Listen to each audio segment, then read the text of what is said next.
அன்யோங்கசேயோ, அனைவருக்கும் வணக்கம். இந்த வீடியோவில் நம்ம பார்க்க போகிறது கொரியன் அரிச்சுவடியில் காணப்படுகின்ற உயிர்மெய் எழுத்துக்கள்.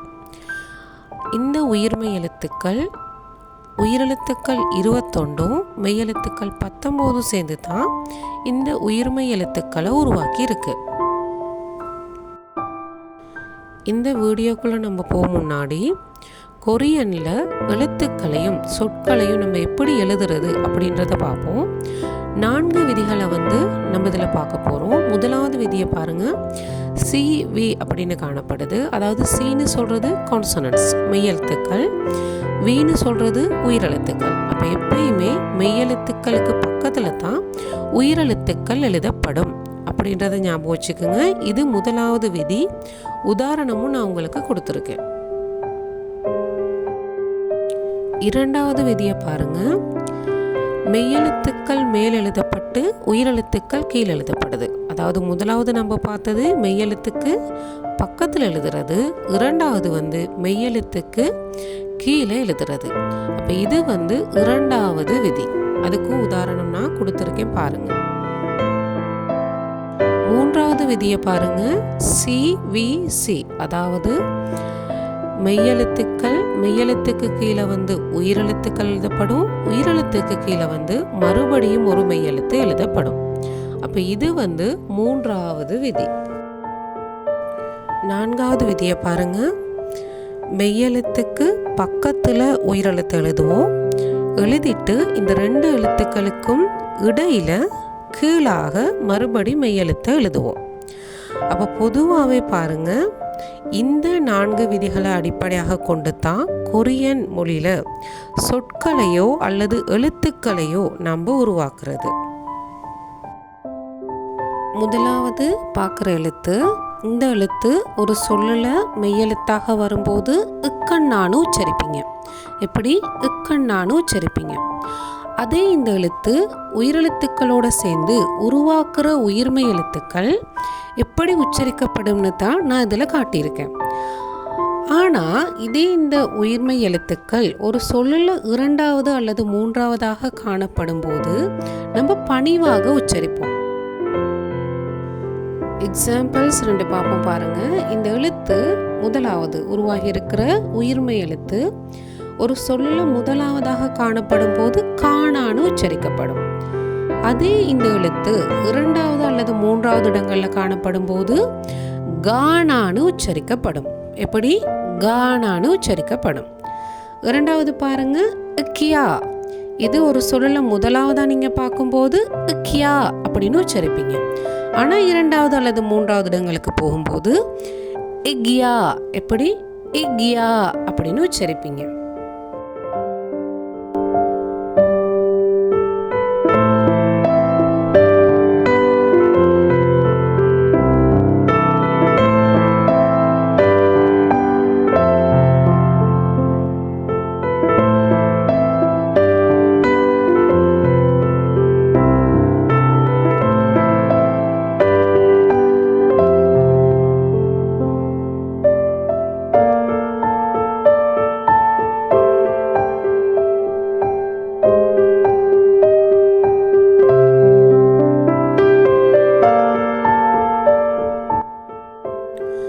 அடுத்த எழுத்தை பாருங்க.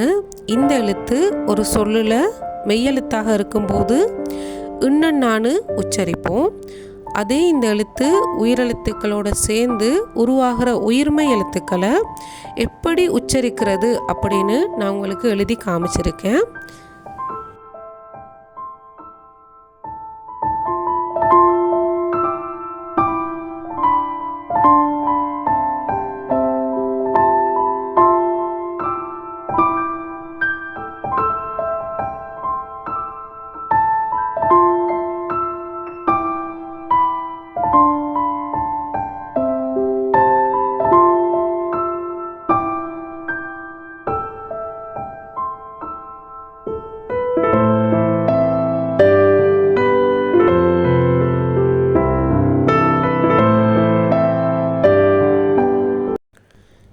இந்த எழுத்து ஒரு சொல்லில் மெய்யெழுத்தாக இருக்கும்போது இத்தன்னான்னு உச்சரிப்பீங்க. அதே இந்த எழுத்து உயிரெழுத்துக்களோடு சேரும்போது உருவாகின்ற உயிர்மை எழுத்துக்களை எப்படி உச்சரிக்கிறதுன்னு நான் காட்டியிருக்கேன். ஆனால் இந்த எழுத்து இரட்டை உச்சரிப்பை கொண்டு காணப்படுறதுனால ஒரு சொல்லில் முதலாவதாக இருக்கும்போது தான் நம்ம இப்போ நான் மேலே காட்டியிருக்கிற மாதிரி உச்சரிக்க முடியும். அதே இரண்டாவது அல்லது மூன்றாவது இடங்களில் இந்த எழுத்துக்கள் காணப்படும் போது பாருங்கள், இப்போ நான் தானாவை எடுக்கிறேன். தானா முதலாவதாக காணப்படும் போது தா அப்படின்னு உச்சரிப்போம். அதே இந்த தானா இரண்டாவது அல்லது மூன்றாவது இடங்களுக்கு போகும்போது தா அப்படின்னு உச்சரிப்போம். அதே மாதிரி தான் இன்னொரு எக்ஸாம்பிள் பார்ப்போம். இரண்டாவது எழுத்து இத்யா அப்படின்ற எழுத்து உருவாகி இருக்கு. இந்த உயிர்மை எழுத்து இரண்டாவது அல்லது மூன்றாவது இடங்களுக்கு போகும்போது இத்யா அப்படின்னு உச்சரிப்போம்.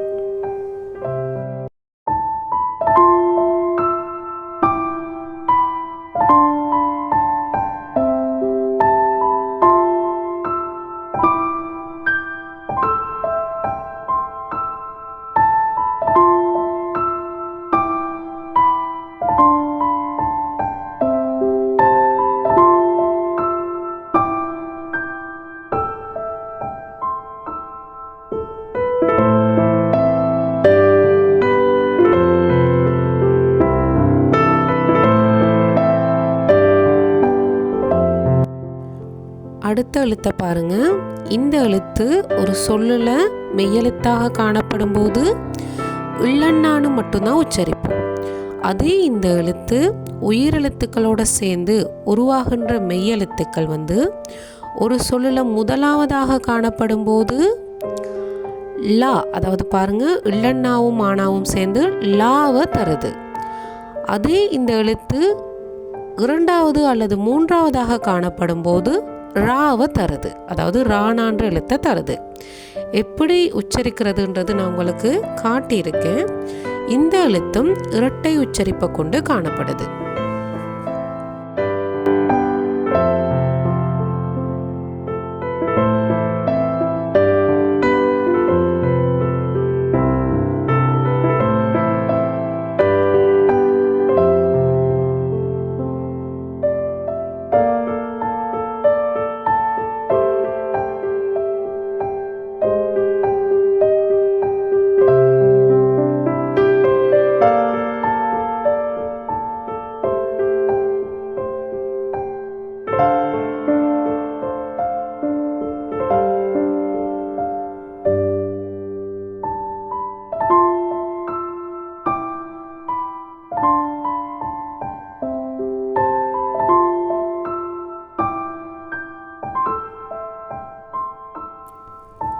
இந்த எழுத்து ஒரு சொல்லுல மெய்யெழுத்தாக காணப்படும் போது இம்மண்ணான்னு உச்சரிப்போம்.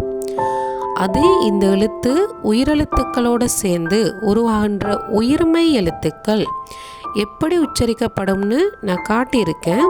இந்த எழுத்துக்கு இரட்டை உச்சரிப்பு கிடையாது.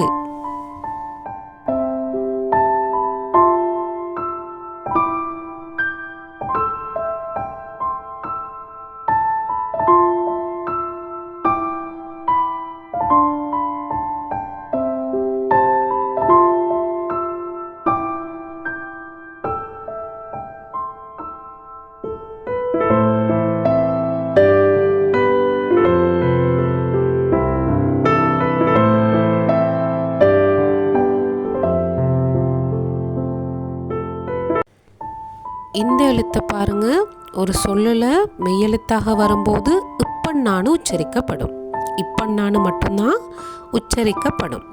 அதே இந்த எழுத்து உயிரெழுத்துக்களோடு சேர்ந்து உருவாக்குற உயிர்மை எழுத்துக்கள் முதலாவதாக ஒரு சொல்லுல காணப்படும் போது எப்படி உச்சரிக்கப்படும்னு நான் மேலே காட்டியிருக்கேன். அதே இந்த எழுத்துக்கள் இரண்டாவது அல்லது மூன்றாவது இடங்களில் காணப்படும் போது நம்ம பணிவாக உச்சரிக்கணும். அதாவது பாருங்க, பானாவை பானான்னு தான் உச்சரிப்போம், போனாவை போனான்னு உச்சரிப்போம்.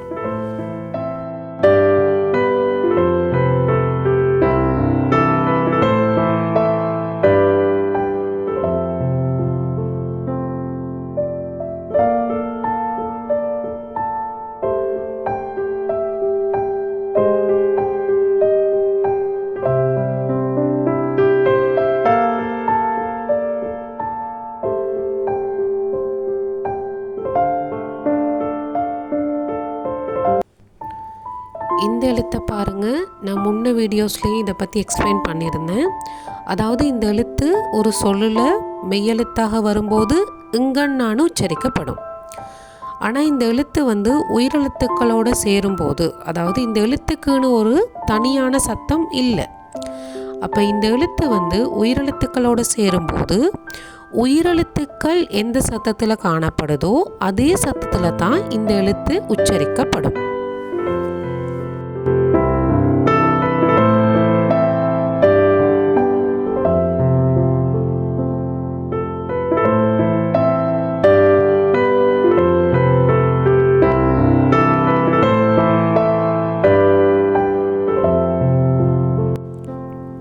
இந்த எழுத்து ஒரு சொல்லில் மெய்யெழுத்தாக காணப்படும் போது இத்தன்னான்னு உச்சரிப்போம்.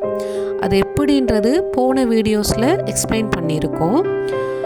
இந்த எழுத்து உயிரெழுத்துக்களோடு சேரும்போது உருவாகின்ற உயிர்மெய் எழுத்துக்கள் எப்படி உச்சரிக்கப்படும்னு நான் எழுதி மேலே காட்டியிருக்கேன். இந்த எழுத்துக்கு இரட்டை உச்சரிப்பு கிடையாது. இது ஒரு சந்தர்ப்பத்துக்கு ஏற்ற மாதிரி நம்ம உச்சரிக்கிற விதி கொஞ்சம் மாறுபடும்.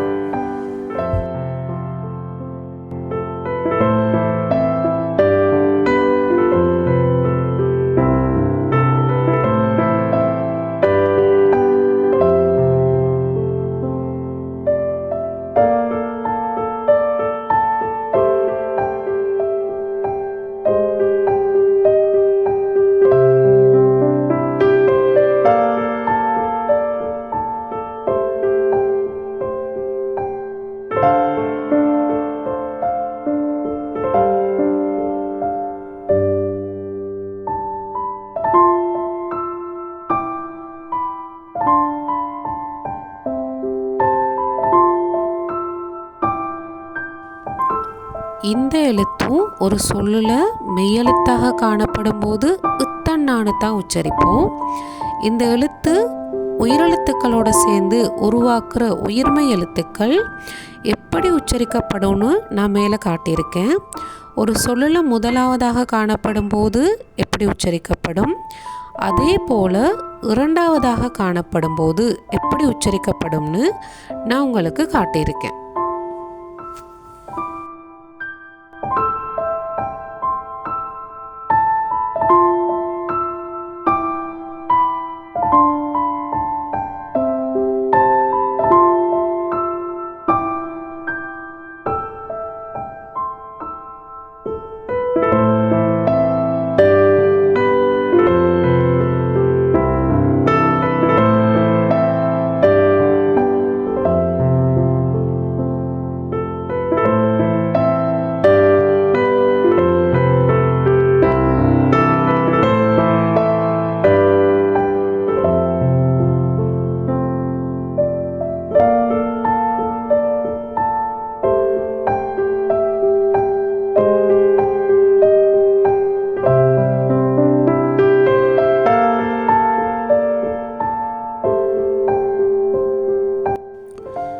இந்த எழுத்தும் ஒரு சொல்லில் மெய்யெழுத்தாக காணப்படும் போது இத்தன்னான்னு உச்சரிக்கப்படும்.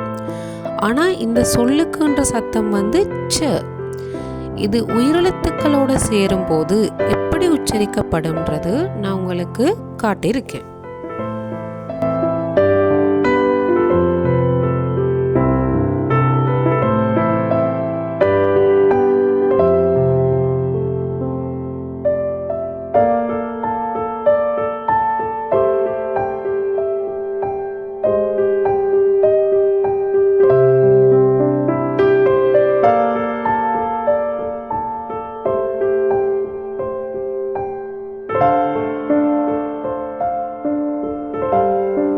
அடுத்த எழுத்தை பாருங்க.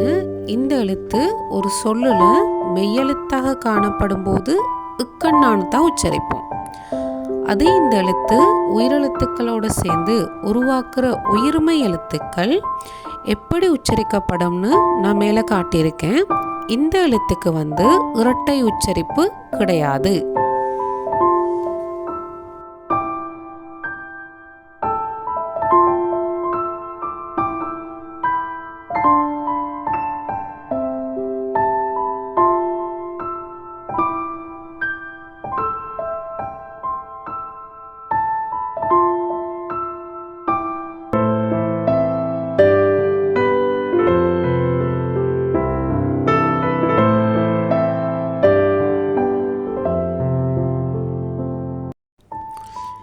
இந்த எழுத்தை பாருங்க, ஒரு சொல்லில் மெய்யெழுத்தாக காணப்படும் போது இத்தன்னான்னு உச்சரிப்போம். அதே இந்த எழுத்து உயிரெழுத்துக்களோடு சேர்ந்து உருவாக்குற உயிர்மை எழுத்துக்கள் வந்து எப்படி உச்சரிக்கிறதுன்னு நான் காட்டியிருக்கேன். இந்த எழுத்துக்கும் வந்து இரட்டை உச்சரிப்பு கிடையாது.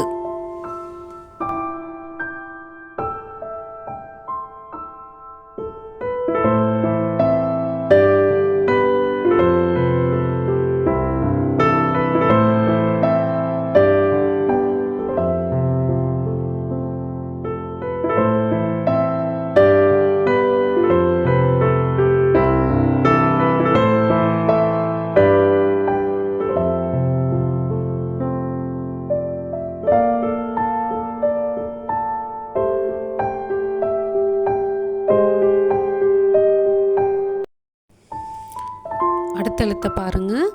இந்த எழுத்து ஒரு சொல்லில் மெய்யெழுத்தாக காணப்படும் போது இப்பன்னான்னு உச்சரிப்போம். அதே இந்த எழுத்து உயிரெழுத்துக்களோடு சேர்ந்து உருவாக்குற உயிர்மை எழுத்துக்கள் எப்படி உச்சரிக்கப்படும்னு நான் உங்களுக்கு காட்டியிருக்கேன். அதே போல் இந்த எழுத்துக்கும் வந்து இரட்டை உச்சரிப்பு கிடையாது. நான் மேலே எப்படி காட்டியிருக்கணும் அதே போல தான் நம்ம உச்சரிக்கணும்.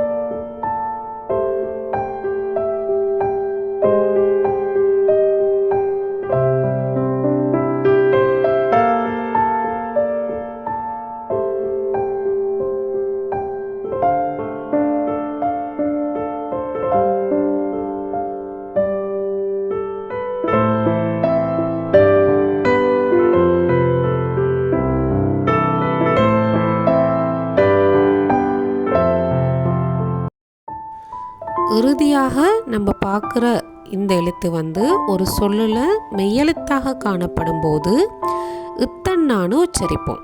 ஆனால் இந்த எழுத்து உயிரெழுத்துக்களோடு சேர்ந்து உருவாக்குற உயிர்மை எழுத்துக்கள் எப்படி உச்சரிக்கப்படுதுன்னு நான் காட்டியிருக்கேன்.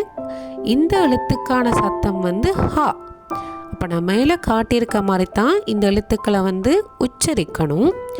அப்போ பொதுவாகவே இந்த எழுத்துக்கும் வந்து இரட்டை உச்சரிப்பு கிடையாது.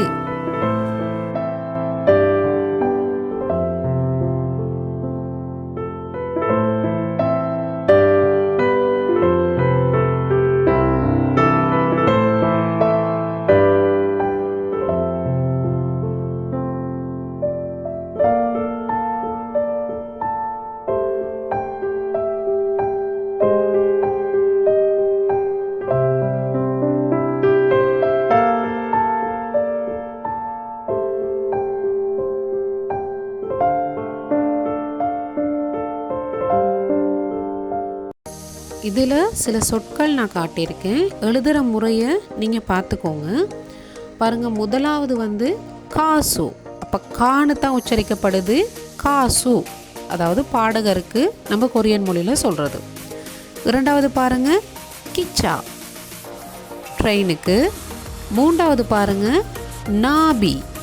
நம்ம நா பீனு தான் உச்சரிக்கிறோம், பீனு உச்சரிக்கலை. பட்டர்ஃப்ளைக்கு சொல்கிறது. அடுத்து பாருங்கள், நூனா அக்காவுக்கு. தரி பாலத்துக்கு.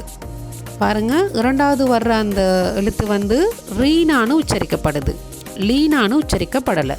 தரி. முதலாவது சொல்ல பாருங்கள், குது.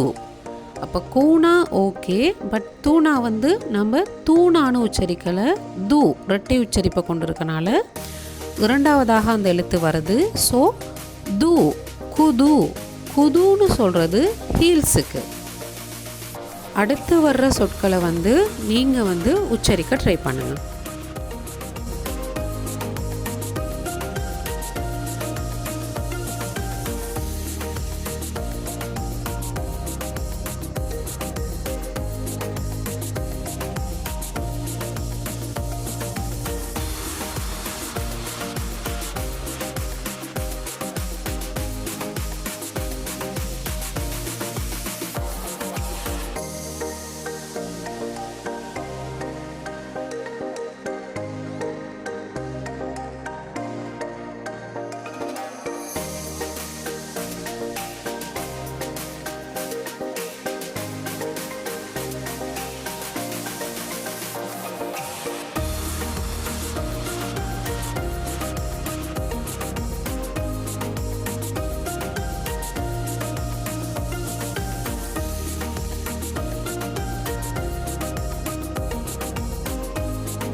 இந்த வீடியோவில் நம்ம பார்த்தது கொரியன் அரிச்சுவடியில் காணப்படுகின்ற உயிர்மை எழுத்துக்கள். இந்த எழுத்துக்கள் எப்படி எழுதப்படுது, அதே போல் எப்படி உச்சரிக்கப்படுது அப்படின்றதும் பார்த்தோம். சில சொற்களும் நம்ம பார்த்தோம். அடுத்த வீடியோவில் சில உச்சரிப்பு விதிகள் நம்ம பார்க்க இருக்கு. அதாவது நம்ம பார்த்த உச்சரிப்புகளை தவிர சில வேறுபட்ட உச்சரிப்புகளும் காணப்படுது. அது கொரியன் மொழிக்குனே காணப்படுகின்ற உச்சரிப்பு விதிகள். அடுத்த வீடியோவில் நம்ம உச்சரிப்பு விதிகளை பற்றி பேசலாம். கம்சாஹம்னிதா. நன்றி.